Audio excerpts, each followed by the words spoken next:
मैं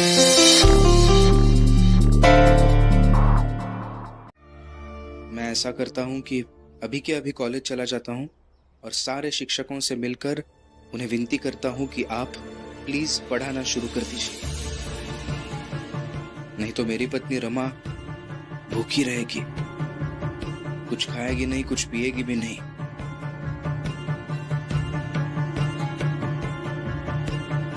क्या पता शायद ये सब कुछ सुनकर उनका दिल पिघल जाए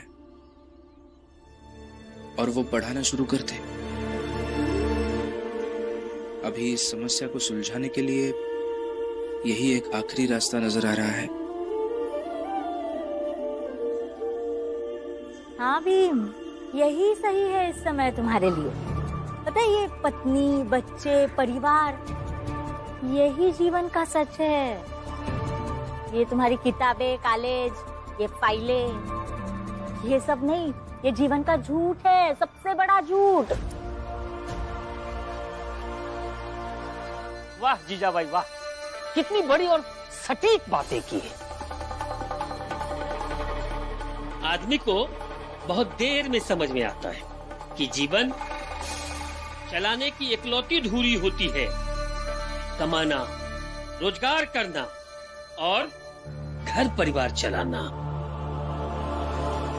भीम, किसी की बात मत सुन बेटा, तू जा कॉलेज जा और सब शिक्षकों के साथ बात कर जा। लेकिन कैसे?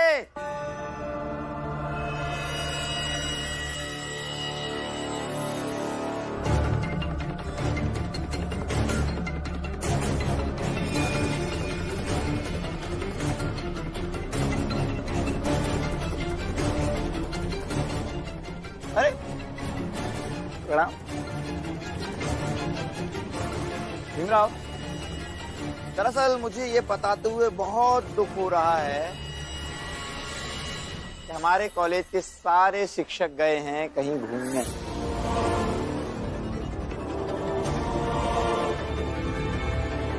ये तो सबको पता है कि कॉलेज के सारे शिक्षक इस भीमराव को तो पढ़ाएंगे नहीं, पर हमें वो पढ़ाते हैं कॉलेज के बाहर, इसलिए गए।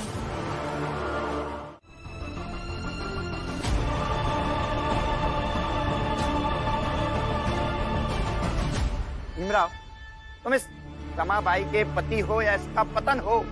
हाँ, देखो देखो, तुम्हारी नाकामयाबियों की वजह से तुम्हारी पत्नी रमाबाई भूखी प्यासी बैठी है,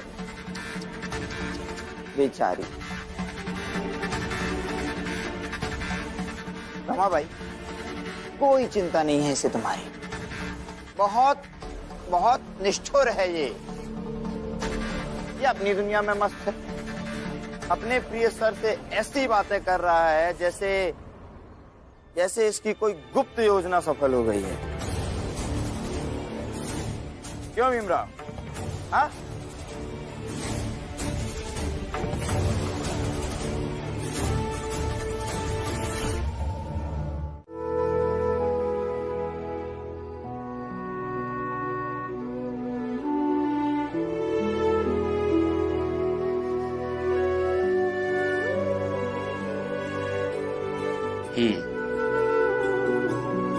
मेहता सर ने कहा है कि शिक्षकों के बारे में छापने से पहले एक बार शिक्षकों से बात की जाए, और उन्होंने उन्हें अपने ऑफिस बुलाया, उनसे बात की और फिर आखिर में कहा है, देखिए ऐसा मत कीजिए, हमारी इज्जत का सवाल है, लोग क्या कहेंगे? आपका अपमान कोई नहीं करना चाह रहा, इसलिए आप अपने बाकी शिक्षक गणों से भी कहिए कि कल से कॉलेज जाएं और पढ़ाना शुरू करें, वरना अगली बार आपसे विनती नहीं करेंगे।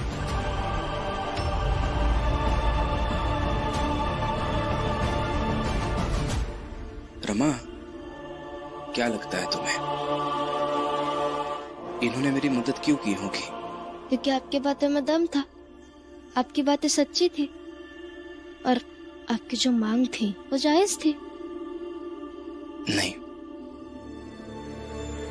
जायज मांगे तो मैं हर किसी से करता हूं, फिर सब ऐसा क्यों नहीं सोचते? सब मेरी मदद क्यों नहीं करते? मेहता सर ने मेरी मदद इसलिए की क्योंकि वो खुद एक बड़े आदमी हैं। वो खुद बहुत शिक्षित है और इसीलिए मेरा ये विश्वास आज और ज्यादा प्रबल हो गया कि शिक्षा व्यक्ति को उस ऊंचाई तक ले जाती है जहां से हर कोई बराबर दिखने लगे। व्यक्ति पढ़ा लिखा होने में और शिक्षित होने में बहुत फर्क है। व्यक्ति का सिर्फ पढ़ा लिखा होना जरूरी नहीं है। सही मायने में अगर शिक्षा ग्रहण की जाए तो व्यक्ति की गुणवत्ता बढ़ती है, चाहे वो व्यक्ति हमारी जात का हो या किसी और जात का। और मुझे पूरा विश्वास है रमा, आज नहीं तो कल हर जात के लोग ये बात समझेंगे कि जीवन की गुणवत्ता बढ़ाने का एकमात्र जरिया शिक्षा है। और मैं इस बात की वकालत जीवन भर करता रहूंगा कि पढ़िए लिखिए लेकिन साथ में शिक्षित बनिए, क्योंकि पढ़ना लिखना सिर्फ दफ्तर में नौकरी करने के लिए नहीं बल्कि जीवन का स्तर ऊंचा करने के लिए जरूरी है। साहिब मेरे भीमराव, साहिब मेरे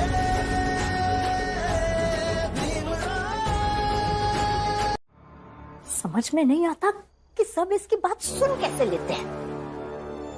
कोई बात नहीं, जो लोग ज्यादा कूदते हैं ना, चोट उन्हीं को ही ज्यादा लगती है। एक बार जोरदार चोट लग जाए तो आदमी कूदना तो छोड़ो, ढंग से चलने लायक भी नहीं रहता है। ये भीम रमा ऐसे ही कूदते रहे तो एक न एक दिन चोट तो जरूर लगेगी और हम चोट लगाएंगे। फिर गवर्नर क्या, मेहता सर क्या, किसी के यहाँ तक पहुँच नहीं पाएंगे। देख लेना। खाना खाएंगे।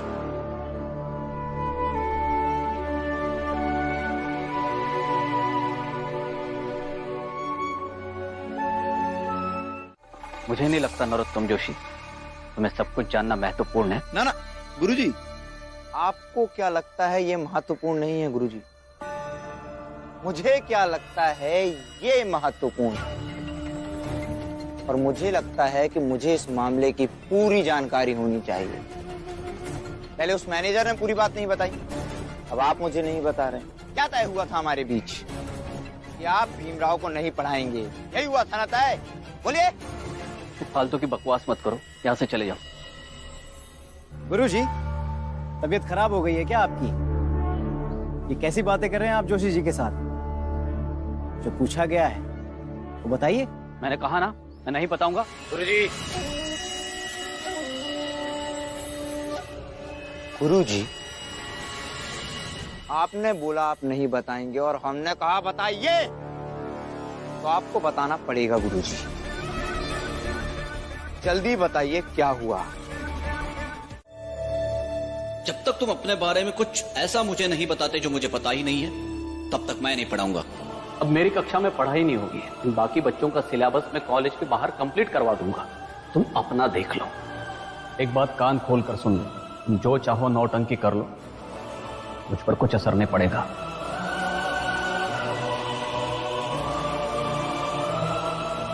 मुझे माफ कीजिए, मैंने आपको छुआ, लेकिन मेरे पास दूसरा कोई उपाय भी नहीं था। मुझे माफ करना भीमराव, मैंने हमेशा उनका साथ दिया और उन्होंने मुझे गिराना चाहा। अंत में तुमने आकर ही मुझे संभाला। मुझे माफ कर दो। नहीं सर, आप माफी मत मांगिए। एक गुरु होकर माफी मांगना सही नहीं लगता, क्योंकि आज मैं जो कुछ भी हूं अपने गुरुओं की वजह से।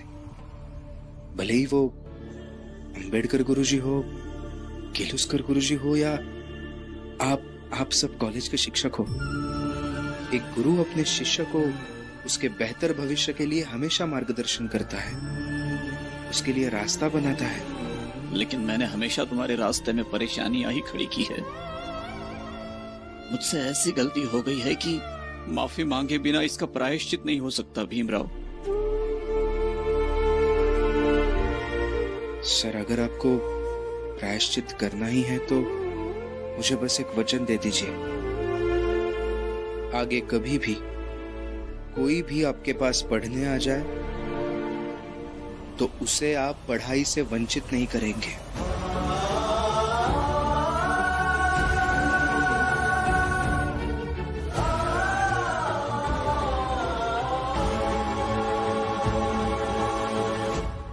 वचन देता हूं भीमराव, कभी किसी को पढ़ाने से मना नहीं करूंगा।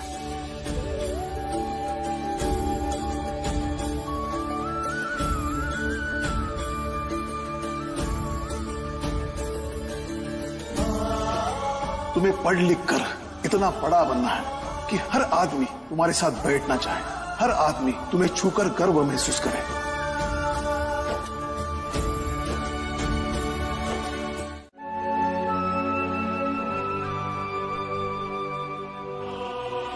आप लोग कौन हो और ये सब क्या है? भीम भाव, हम सब भी आपकी तरफ पढ़ना चाहते थे, आगे बढ़ना चाहते थे, लेकिन जैसे ही आपके कॉलेज के शिक्षकों ने आपको पढ़ाने से इनकार कर दिया, हमारा भरोसा हिलसा गया था। हाँ भाव, हमारे आई बाबा ने तो यहाँ तक कह दिया था कि पढ़ाई करके क्या करोगे जब हमारी जाति के बच्चों को कोई पढ़ाएगा ही नहीं। पर हमें आज ही पता चला कि आपकी कोशिश की वजह से शिक्षक पढ़ाने को तैयार हो गए हैं और हमारे घर वालों को ही भरोसा हो गया है कि जहाँ भीमराव है वहाँ कुछ भी संभव है। भीमराव हमारे लिए एक शिल्पकार है जिसने हमारे लिए रास्ता बनाया, इसलिए हम अपने शिल्पकार का सम्मान करते हैं।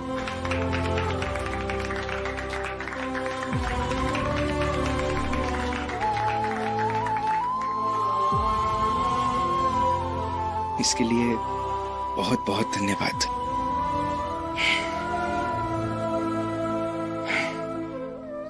लेकिन शिल्पकार में अकेला नहीं हो सकता, हम सबको शिल्पकार बनना पड़ेगा। जहां जहां जितनी व्यापकता में हम अपना असर डाल सकते हैं, उतने में कुछ ना कुछ बनना होगा। बेहतर कल के लिए वर्तमान को आकार देना ही होगा। लेकिन ये सब किसी गुरु के मार्गदर्शन के बिना नहीं हो सकता। इसलिए आप अभी जाइए और आगे की पढ़ाई के लिए एडमिशन ले लीजिए। मैं चलता हूं। धन्यवाद।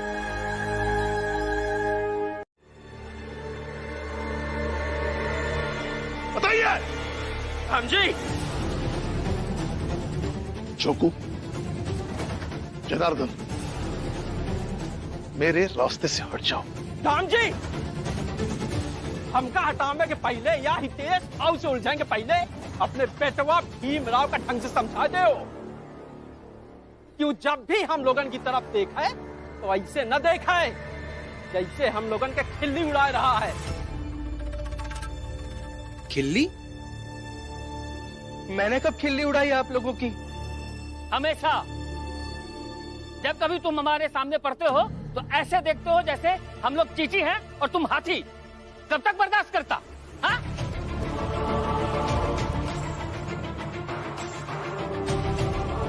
ए हितेश, तुझे क्या लगता है कि तू कुछ भी कहेगा और हम मान लेंगे? हाँ तो मत मानो कोई, लेकिन हम सब भी गवाह है। भीमराव जैसे हमें देख रहा था ना, हितेश बाबू ने पानी फेंक कर बिल्कुल ठीक किया।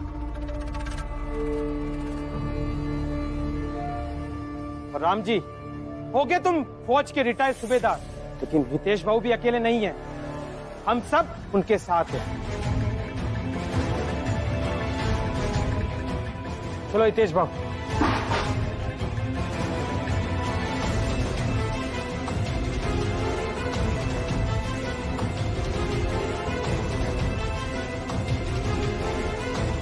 भाग्य अकादमी ने यहाँ का पता बताया।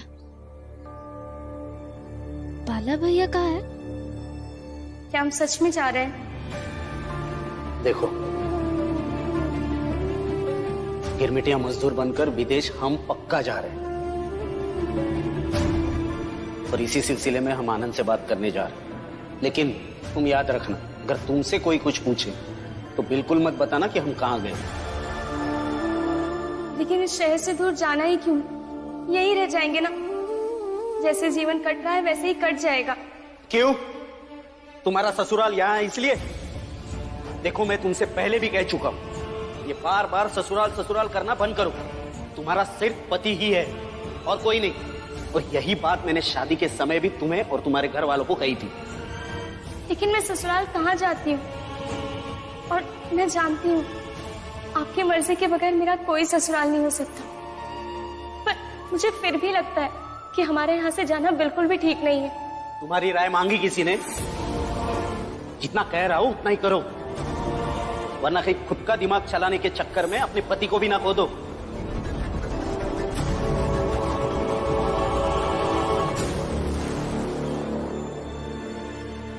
मुझे नहीं पता वो कहाँ है। जैसे ही पता चलेगा तुम्हें बता दूंगी।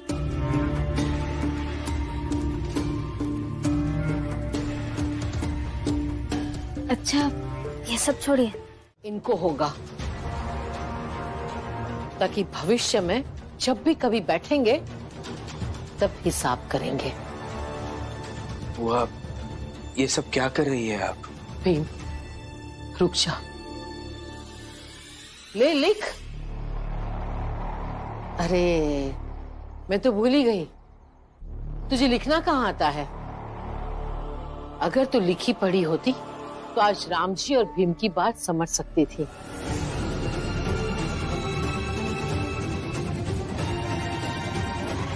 हाँ, नहीं हूँ पढ़ी लिखी, लेकिन लिखवा तो सकती हूँ ना। लो, लिखो, पकड़ो।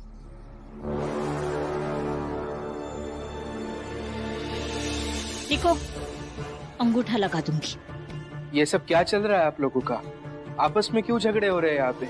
एक दूसरे से वादे क्या लिखवा रहे हैं आप? भीम, तुम चुप रहो, लिखने दो।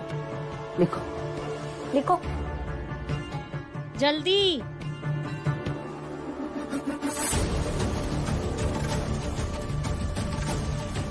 मेरे पति रामजी सकपाल अफसोस करेंगे कि अपने निकम्मे बेटे को किस दिशा में बढ़ा रहे थे। और ये भी लिखो कि पश्चाताप होगा उन्हें अपने परवरिश पर।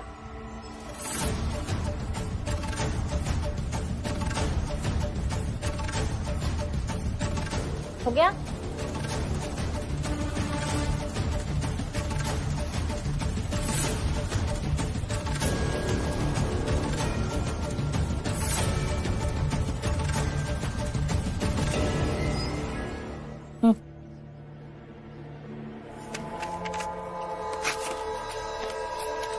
लीजिए, संभाल कर रखिए। चलो, अच्छा है, जो भी हुआ अच्छा ही हुआ।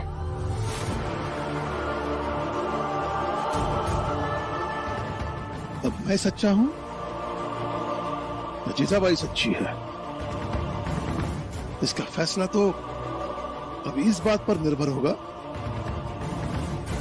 कि भीम, तुम भविष्य में क्या बनते हो।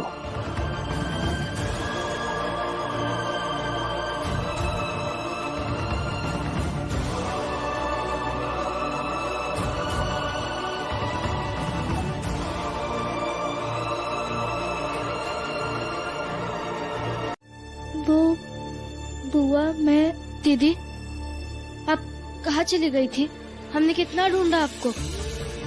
हाँ, घर के सारे लोग परेशान थे। वो बाला भैया ने कहा था कि उनके पहचान में कोई आदमी है जो मुझे काम दिलवा सकता है, इसलिए उनके साथ मिलने गई थी।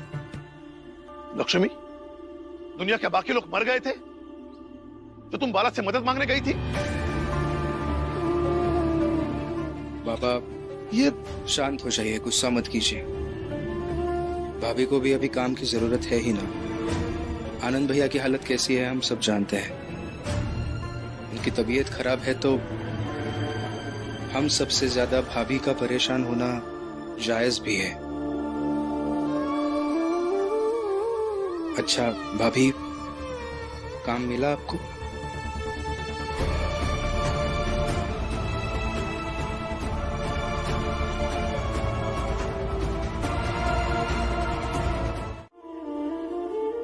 आनंद की तबीयत बहुत खराब है। हम वहां गए तो सही, पर कुछ बात नहीं हो पाई।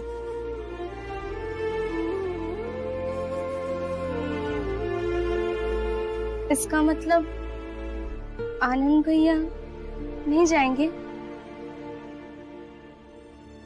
फिर तो लक्ष्मी भी नहीं जाएगी, फिर हम दोनों भी क्यों जाएं? आप गुस्सा मत करिए, आप खुद ही सोचिए ना, नया देश है, नए लोग होंगे और पता नहीं फिर क्या होगा वहाँ। अगर अंग्रेज भी तुम्हारी तरह ही सोचते ना तो इस देश में कभी नहीं आते। नया देश, नए लोग, लेकिन उन्होंने डर को निकाला और यहाँ आकर राज किया। तो तू भी अपने डर को निकाल, वहां जाकर राज करेंगे। कोई जाए या ना जाए, हम दोनों जा रहे हैं, ये पक्का है, समझी?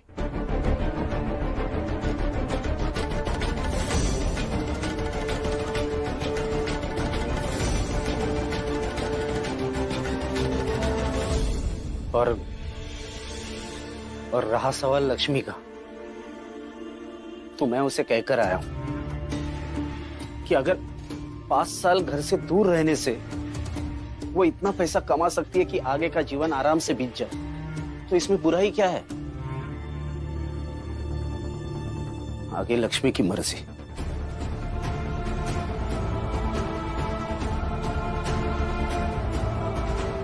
चैलेंज।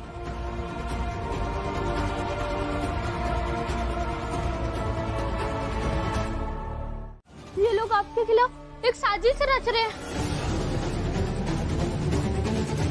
साजिश?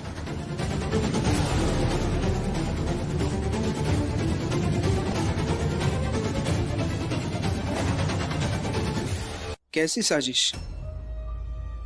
ये लोग ना आपके खिलाफ। दीपक की आई, दीपक की आई, दीपक की आई।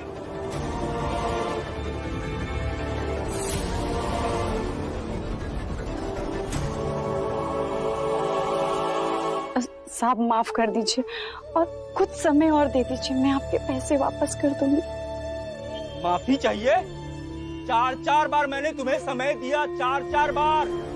अब मुझे पैसे चाहिए, नहीं तो मुझसे पूरा कोई नहीं होगा।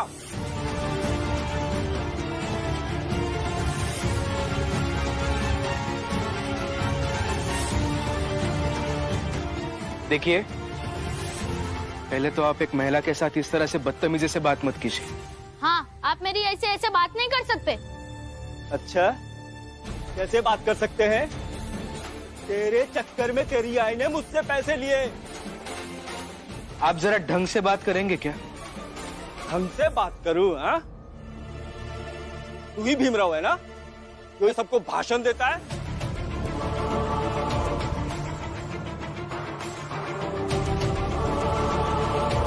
अरे इस औरत ने पैसे लेने से पहले मुझसे कहा था मेरे बेटे को पढ़ाना है, इसके लिए मुझे थोड़ा उधार दे दो। हा? और ये पढ़ना भी चाहता है तुझे देख के। अरे तुम तो सबको बर्बाद करने पे तुले हो। बर्बाद? पढ़ना मतलब बर्बाद होना कभी नहीं हो सकता। पढ़ने लिखने से ही व्यक्ति जीवन में आबाद हो जाता है। ज्ञान नहीं, मैं इधर पैसे लेने आया हूँ और मैं पैसे लेके जाऊंगा।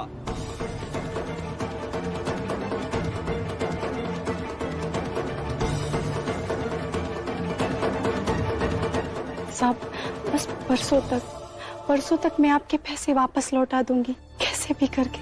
अगर परसों पैसा नहीं दिया ना तो तुझे उठा के लेके जाऊंगा यहाँ से।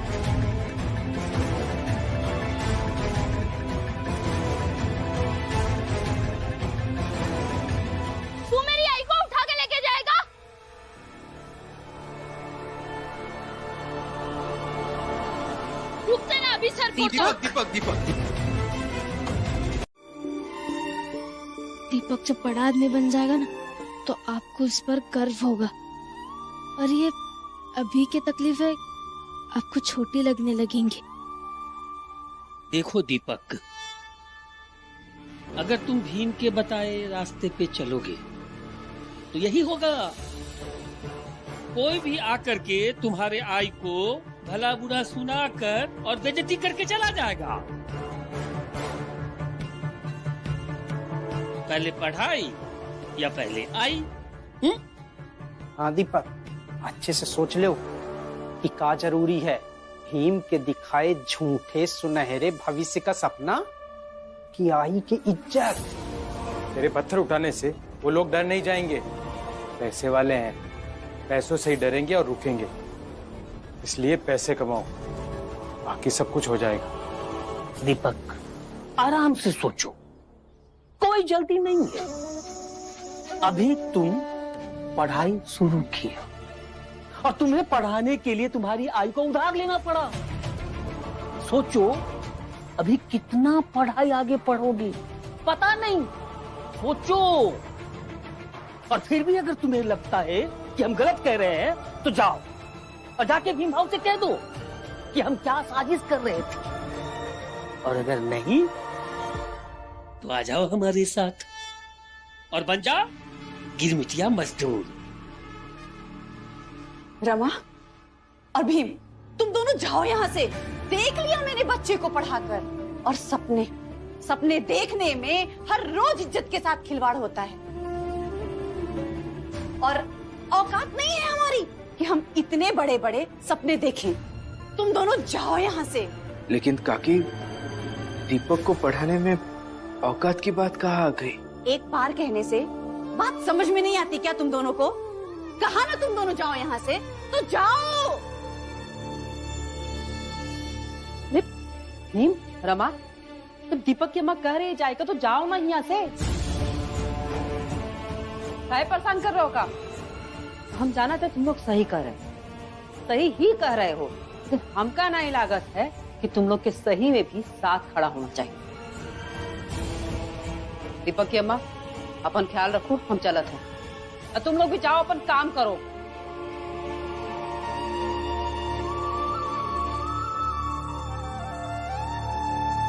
चलो रमा।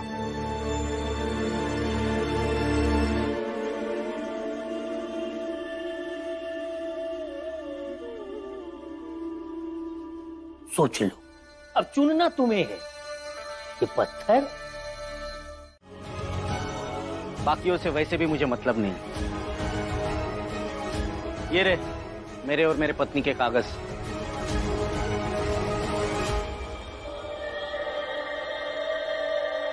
तो फिर तुम लोग भी अपनी अपनी पत्नियों को साथ लेकर जाओ।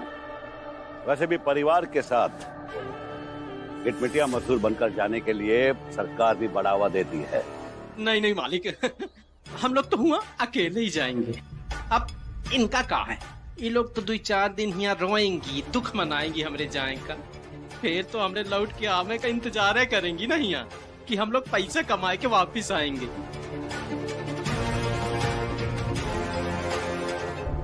ठीक है, जो भी है, आज रात अपने प्रियजनों के साथ, अपने परिवार के साथ गुजारो। कल सुबह चाय नाश्ता करके यहाँ जाना, सब यहीं से जाएंगे, ठीक है?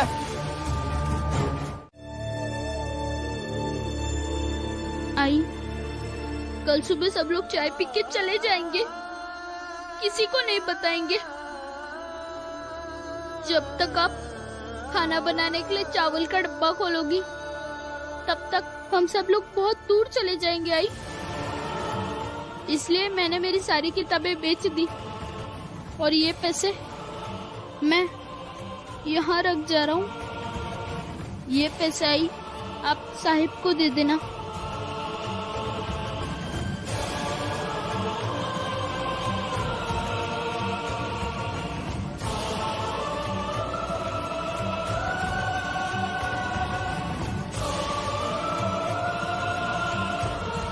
तुम्हारी बहुत याद आई है, लेकिन मैं जाऊंगा। मैं बाद में सो लूंगा। वैसे भी बाबा के किसी भी काम नहीं आता हूँ, कम से कम ये तो कर लूंगा। क्या कह रहे हैं आप? सो जाइए, आपको अच्छा लगेगा। नहीं रमा, और अच्छा तो तब लगेगा जब आज मेरी पत्नी रमा उस दूध की चाय पिएगी जो दूध मैं लेकर आया हूँ। जाता हूँ दूध लेने। चाहता हूँ मत कहा कीजिए, आता हूँ कहीं, सुनने में ज्यादा अच्छा लगता है। अच्छा ठीक है, आता हूँ दूध लेकर।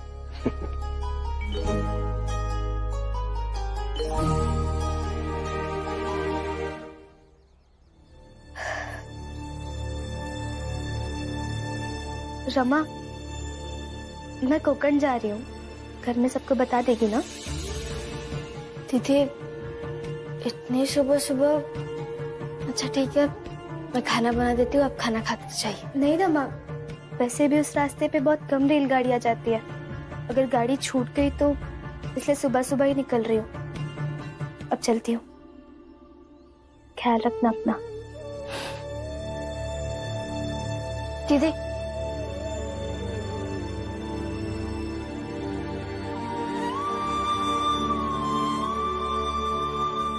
ये रखिए, आनंद भैया के दवाई में काम आएंगे।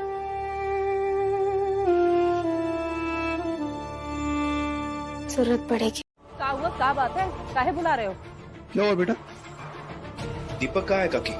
मैंने तुम्हें कल ही बोला था ना कि दूर रहो हमारी जिंदगी से, दूर रहो दीपक से। फिर क्यों पूछ रहे हो दीपक को? काकी पहले आप मुझे बताइए दीपक कहाँ है? अरे गया होगा कहीं, लेकिन तुम क्यों पूछ रहे हो दीपक को? इसलिए पूछ रहा हूँ क्योंकि कल ही दीपक ने उसकी सारी किताब कॉपियाँ बेच दी है।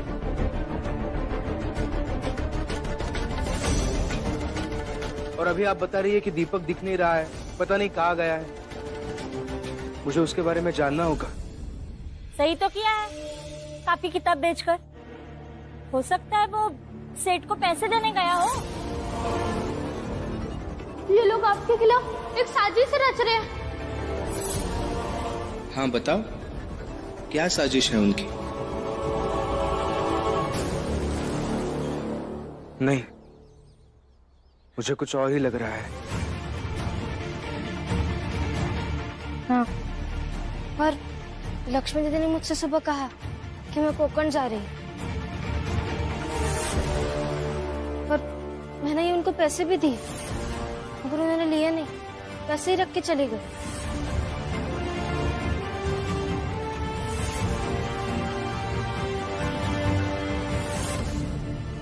जोको, जनार्दन, हितेश, ये बाकी के सब कहाँ है? जोखू तो हमसे कह रहे कि वो पास वाले चाल में कपड़ा लेवे जा रहे हैं। सबके सब चले गए? मतलब भीम और रमा सही कह रहे हैं, कुछ तो खेल हुआ है। हाँ, किसी के घर का आदमी कुछ भी ठीक से बता के नहीं गया है। ये बात तो सोचने लायक है ना? ये कोई साजिश भी हो सकती है। दीपक, आप रोइए मत, हमें उन सबको ढूंढना होगा। भीम सही कह रहा है, जब तक वो लोग मिलेंगे नहीं तब तक सच का पता नहीं चलेगा। हम लोग भी चलते हैं, अब जोखू और दीपक के ढूंढे हैं। हम सब चलते हैं। आई, चलो।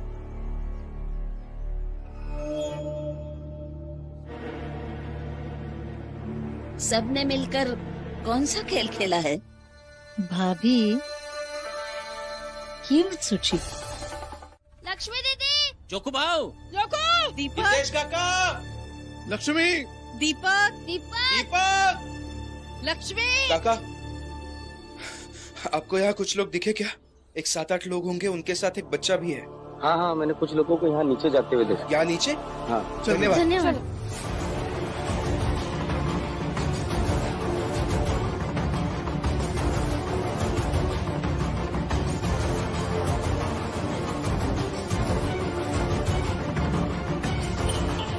दीपक, दीपक, लक्ष्मी दीदी, जनार्दन, दीपक, हितेश भाऊ, लक्ष्मी, हितेश भाऊ, दीपक, जनार्दन, जोखू, बाबा, दीपक, देखिए वो लोग जा रहे हैं। अरे जल्दी जल्दी चलो, जहाज को रवाना भी करना है। चलो चलो। रुको सब लोग।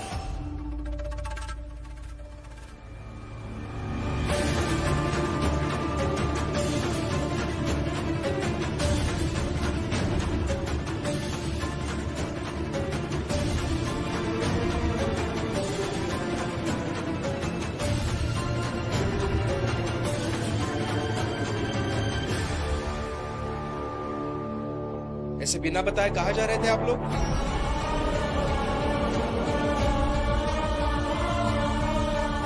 हाँ दीपक, तू कहाँ जा रहा है इन लोग के साथ?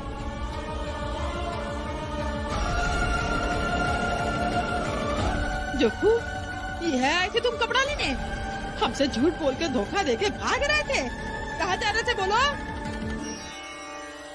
ये क्या नाटक लगा के रखा है तुम लोगों ने? ऐसे बिना बताए कोई जाता है क्या? क्या हो रहा है सब? और बाला तुम तो जा ही रहे थे, साथ में बहू को भी लेकर जा रहे हो। अकल भी का है कि नहीं? तुम कभी नहीं सुधरोगे। और लक्ष्मी दीदी, आप तो रुको, मैं सिर्फ लक्ष्मी भाभी, बाला भैया और उनकी पत्नी से नहीं पूछ रहा हूँ, बल्कि आप सबसे पूछ रहा हूँ। ऐसे बिना बताए कहाँ जाने वाले थे आप?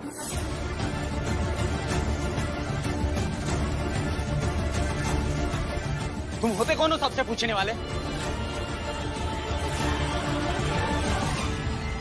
अला, परिवार संस्कार को तो मिट्टी में मिला ही दिया, अब घर के सदस्य को भी बहका रहा है।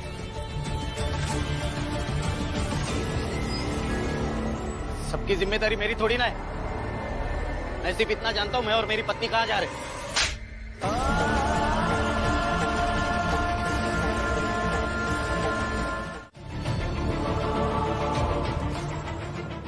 जोखू, हम सपना में भी नहीं सोचे रहे कि तुम इतना नीचे गिर जाओगे। हमको धोखा देके इसे छोड़ के भागोगे। काहे की हमरे संग ऐसा? कहाँ जा रहे थे? मैं छोड़ के बोलो, काहे जा रहे थे? अरे हम पैसा कमाए के लावा थे तो तुमका नहीं मिला है? हाँ, अकेले हम रख ले थे का? काहे जाता, अपने अपने परिवार के बारे में सोचकर ही हम सब लोगों ने फैसला लिया था। मतलब तुम सब के सब पैसे कमाने के लिए बाहर जा रहे थे?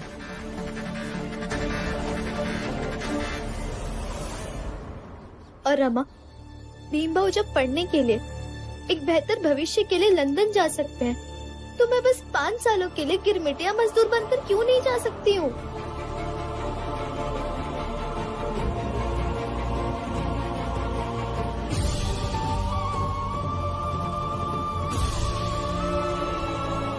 को पता है, गुलामी की प्रथा खत्म हो जाने के बाद जब अमीर देशों को उनके काम करने के लिए नौकरों की, गुलामों की जरूरत पड़ी, तब उन्होंने एक नई शुरुआत की।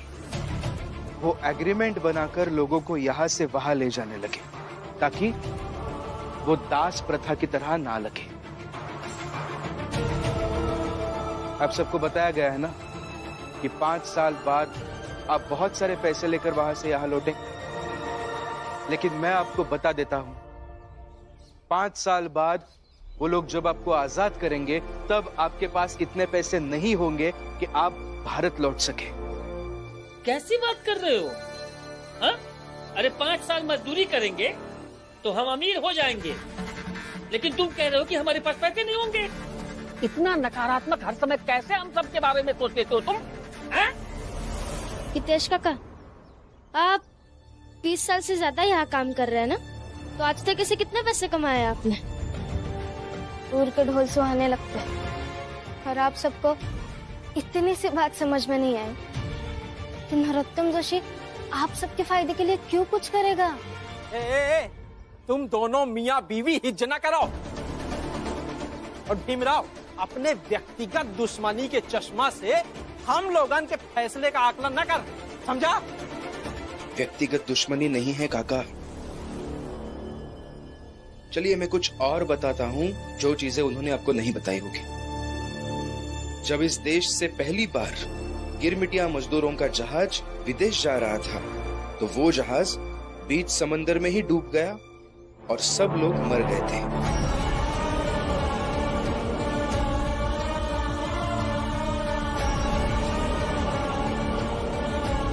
क्या ये बात उन्होंने आपको बताई थी? अक्सर ऐसे जहाजों में जब हैजा, चेचक जैसी बीमारियां फैलती है, तब रोगी के इलाज की कोई व्यवस्था नहीं होती, तो रोगी को सीधा जहाज से उठाकर पानी में फेंक दिया जाता है। क्या ये बात उन्होंने आपको बताई?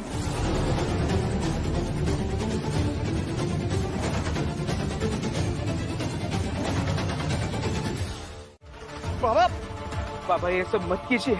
भीम, ये बाप बेटे के बीच की बात है, तुम कुछ नहीं बोलोगे। कैसे जल्लाद बाप है आप? एक बेटे से ऐसा व्यवहार, एक बेटे से अच्छा व्यवहार, ऐसा कैसे कर सकते हैं आप? इधर भाई चुप रहो। चाहे तू जितनी ताकत लगा, आज मैं तुम्हें बांध कर यहाँ रखूंगा।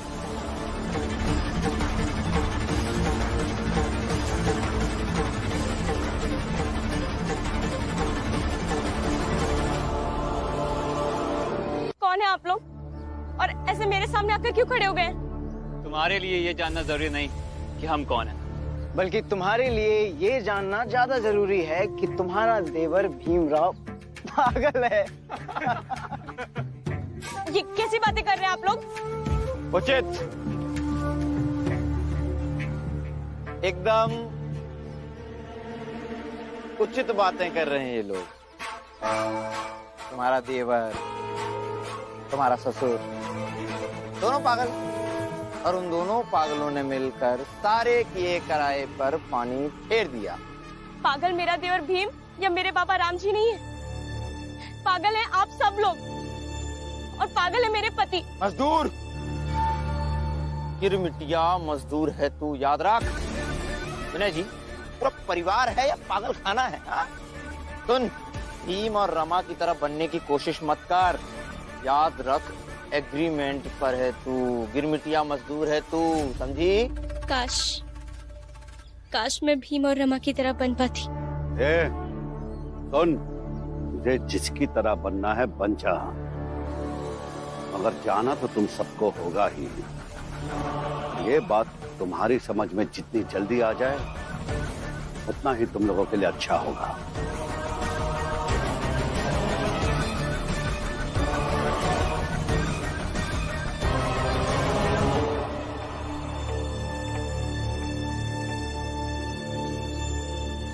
ऐसे बांधकर आप हमें रोक नहीं पाओगे बाबा।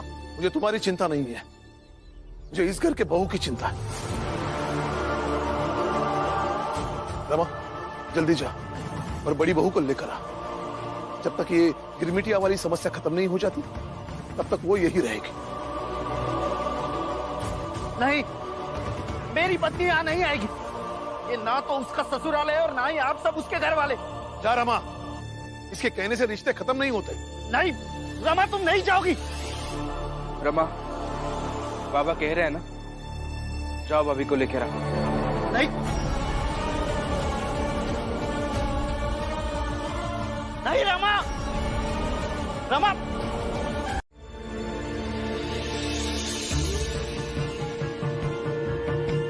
दीदी चल चली, बाबा ने बुलाया है। नहीं रमा, मेरे पति ने कहा है कि मैं किसी भी हाल में पापा के घर न जाऊं। तुम जाओ यहाँ से। गलत कहा है उन्होंने। पति जो कहता है वो हर बार सही नहीं होता है, और ना ही पत्नी इस बात के लिए बाध्य होती है कि वो पति की हर एक चीज माने। रमा,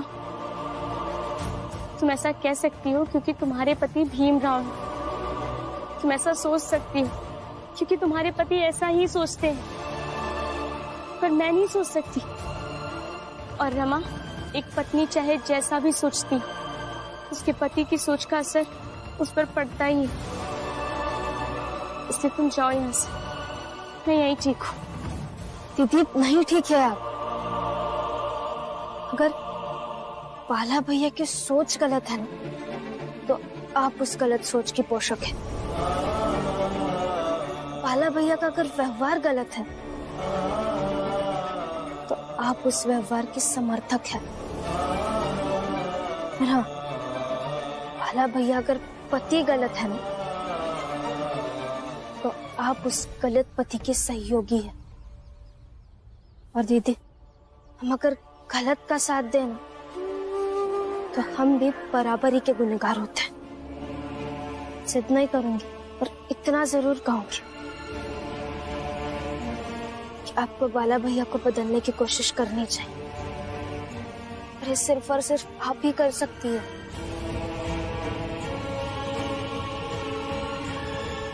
बाकी आपकी मर्जी है।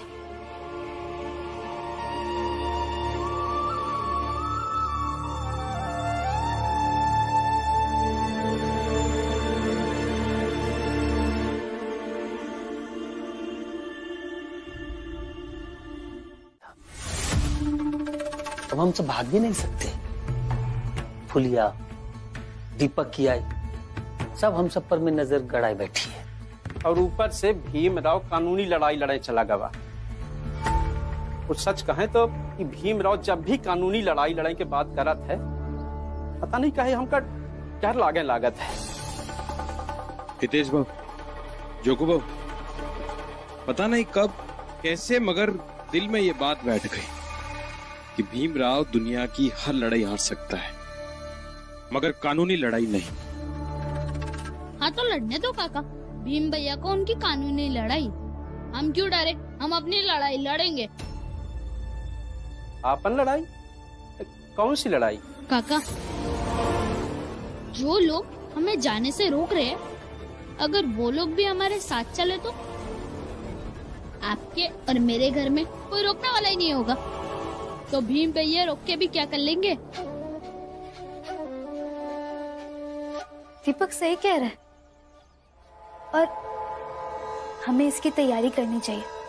और क्या करना है ये मैं बताती हूँ।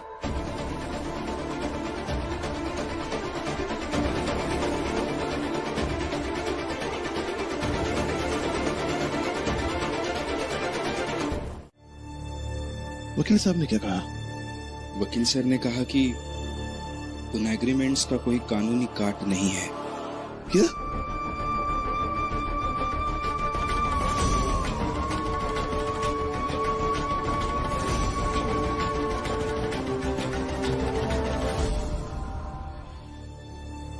अरे यही तो हम पहले से ही कह रहे हैं। और का, लेकिन कौन सुने नहीं रहा तो क्या करें। तो अब सुनना पड़ेगा। हम जाना भी चाहते हैं। देख रहे, जहाँ जाए के है जाए, लेकिन जोखू कहीं ना जाई हैं। बढ़िया कानून के आड़ में बने गिरमिटिया। अरे हमसे बिया का कानून से पूछ के किया रहे। ए फुलिया, तो चुप रह। हाँ, हम चुप हो जाए कि तुम धीरे से खिसक लो, गिरमिटिया बने। दीदी, अब इन सब का साथ छोड़िए और हमारे साथ आ जाइए।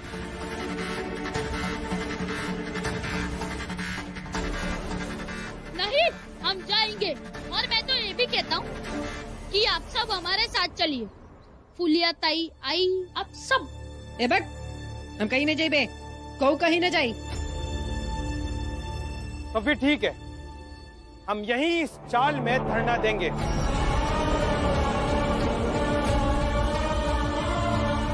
ताकि हमारी बात मानी जा सके।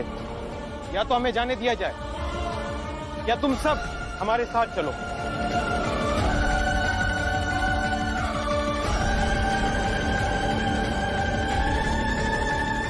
बैठो भाइयों।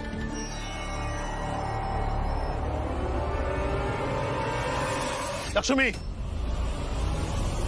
अपने घर चल।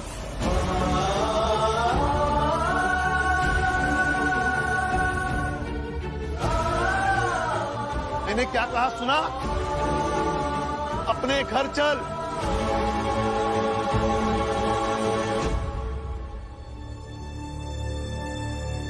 लक्ष्मी, घर के अंदर जा। मुझे माफ कर दीजिए बाबा।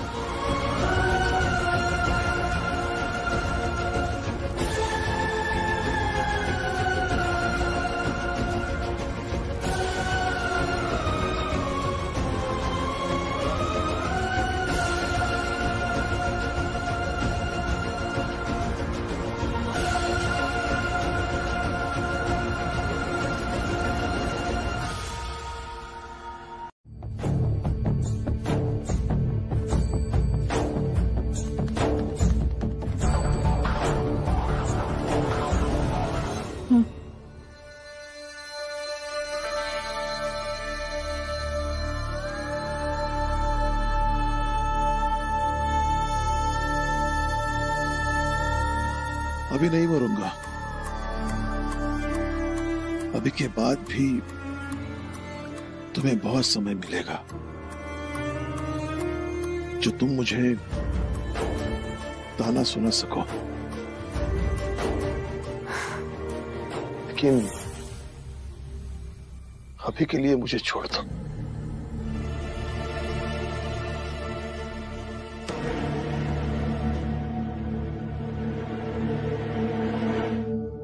ताना सुनाने नहीं आई हूँ।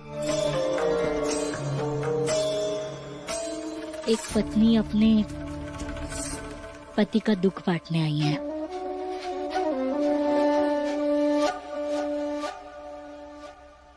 क्या तुम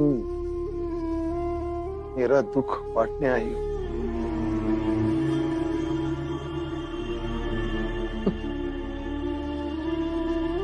बताओ जीजा भाई, कैसे बांटोगी दुख?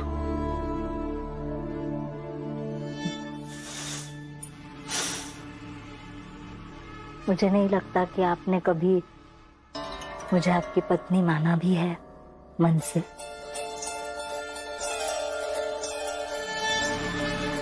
लेकिन मैंने तो आपको हमेशा अपना पति माना है मन से।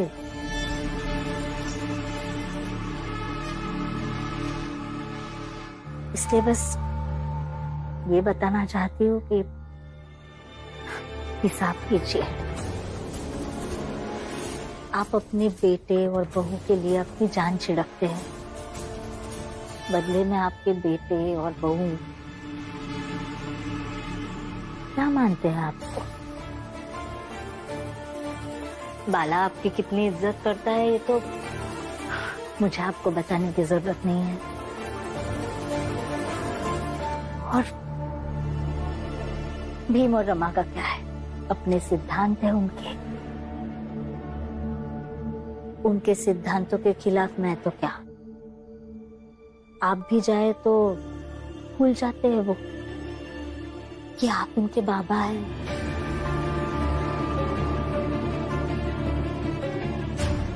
अब बच्ची लक्ष्मी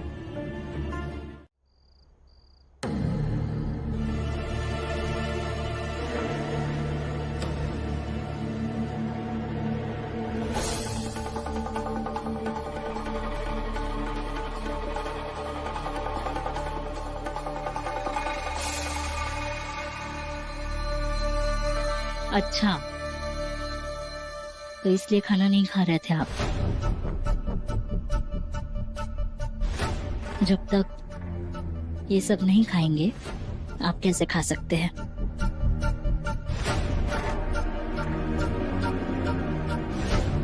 लक्ष्मी ने हमसे तो झूठ बोला ही, लेकिन आपसे भी?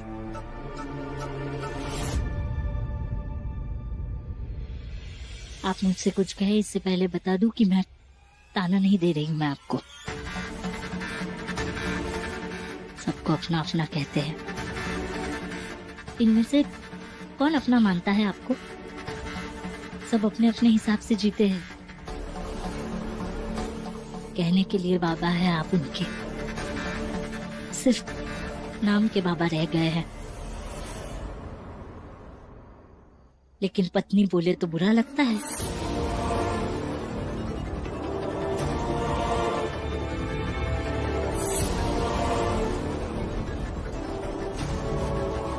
बुरा लगेगा आपको, लेकिन सच कहती हूँ मैं।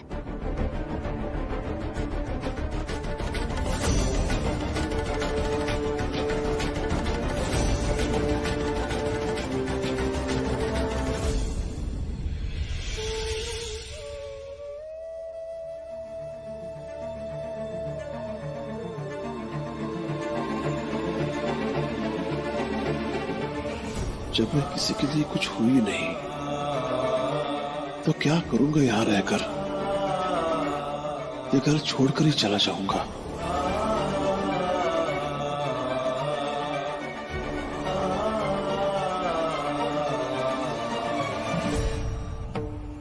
भीम, तू बेकार ही कोशिश कर रहा है। हम लोग कागज पर अंगूठा लगा चुके हैं। तुम इस पर नहीं जीत पाओगे। भैया, कोर्ट में सुनवाई है परसों। कोर्ट तय करेगा कौन जीतेगा और कौन हारेगा। और वैसे भी वकील सर ने कहा है मुझे कि शायद ये केस हम हार जाएंगे। लेकिन आपको तो पता ही है मैं भीमराव हूं। तुम दोनों ने मेरे भैया को कहीं का नहीं छोड़ा है। जा रही हूं मैं भी, ढूंढ कर आती हूँ कहाँ है।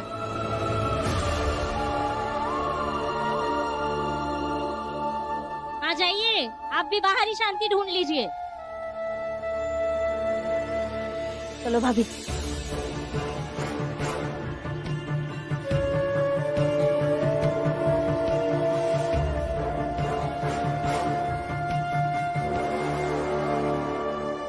अरे लक्ष्मी, तेरी सास कितनी परेशान है, रात भर सोई नहीं।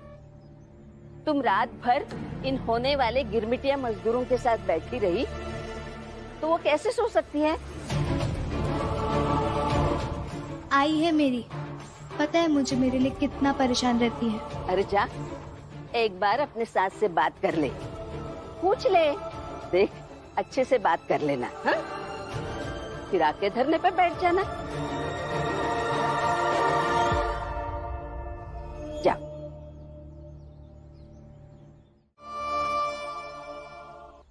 तुम्हारे किए की सजा तुम जरूर भुगतोगी। एक बार मेरे हाथ खुल जाने तो बस। अब बैठे बैठे देख क्या रही हो? यहाँ आओ, हाथ खोलो मेरे, उठो।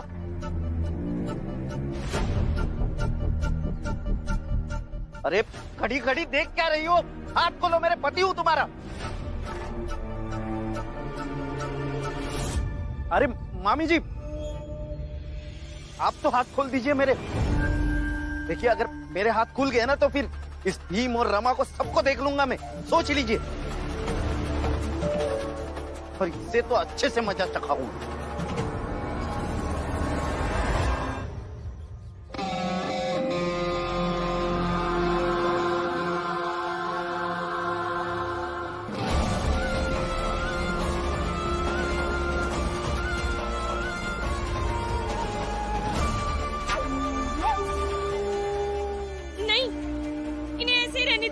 पागल होगी है क्या तू? छोड़ उनका हाथ। नहीं, नहीं छोड़ूंगी। इन्हें गिरमिटिया मजदूर बनने से रोकने का यही एक तरीका है। आप मत खोलिए इन्हें। तुम्हें पता नहीं, मैं तेरे सास की भाभी हूँ। छोड़ मेरा हाथ। देखिए, माफ कर दीजिए, पर इन्हें ऐसे ही रहने दीजिए, मत खोलिए इन्हें। मैं इसे खोलूंगी। नहीं नहीं नहीं नहीं। मैंने कहा ना, आप नहीं खोलेंगी इन्हें। छोड़। नहीं, छोड़, छोड़िए, छोड़ मुझे, छोड़िए इन्हें। सपना भाई, छोड़ मुझे। छोड़िए क्या इन्हें। कर रही है आप? छोड़िए इन्हें। नहीं नहीं, चलिए यहाँ से, छोड़िए। छोड़। नहीं खोलना है उन्हें। मैंने कहा आपको नहीं खोलेंगे। चलिए यहाँ से। छोड़, छोड़ मेरा हाथ। छोड़ो उनका हाथ, छोड़ो उनका हाथ। आप इन्हें कह दीजिए कि मेरे पति का हाथ ना खोले। मगर दीदी, आप तो बाला भैया के साथ नहीं, नहीं जाना मुझे कहीं भी। पर ये विषय तो पढ़ाई से संबंधित नहीं है। मैं तुम्हारी मदद क्यों करूं? इसलिए क्योंकि आप मेरे गुरु हैं। जब भी एक शिष्य जीवन के किसी रास्ते पर दुविधा या समस्या से गुजरता है, तब गुरु ही होते हैं जो उसका मार्गदर्शन करते हैं। और इसीलिए एक शिष्य का पूरा हक है कि वो अपने गुरु से मदद मांगे। भीमराव, इस बात का जवाब अगर तुम ये न देते कि तुम मेरे शिष्य हो, मैं तुम्हारी मदद नहीं करता। इतना सब होने के बावजूद भी तुम मुझे अपना गुरु मानते हो, मैं तो धन्य हूं। मैं तुम्हें इसका हल बताता हूं। धन्यवाद सर। आप मुझे बताइए कि इस समस्या का हल क्या है? भीम, इस समस्या का हल 2 मोर्चों पर लड़ने से मिलेगा। एक ये, तुम्हारे चाल वाले लोगों को लगता है कि गिरमिटिया मजदूर बनने से उनका बहुत सारा फायदा होगा, तो उन्हें प्रमाण देकर बताओ कि इनमें उनका बहुत सारा नुकसान है। वो अपना घर द्वार छोड़कर अगर वहां जाएंगे तो वहां उन्हें कुछ नहीं मिलेगा। और ये बात उन्हें कहकर नहीं, साक्ष्य देकर बताओ।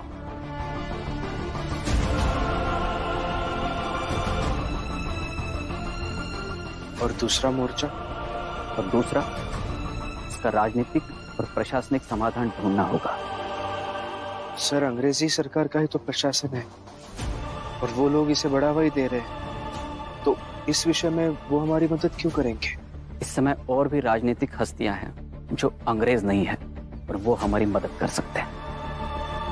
आप किसके बारे में बात कर रहे हैं गुरुजी?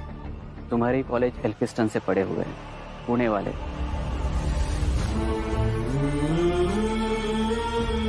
सर्वेंट्स ऑफ इंडिया सोसाइटी के संस्थापक हैं। उनका नाम एक बड़े समाज सुधारक के रूप में लिया जाता है। वो हमारी मदद कर सकते हैं। हमारे ही कॉलेज में पढ़े हुए हैं, इसका मतलब तो वो मेरे सीनियर हो गए। तो क्या पता अपने जूनियर की मदद ज्यादा तत्परता से करें। वैसे कौन है वो सर, और क्या नाम है उनका? गोपाल कृष्ण गोखले।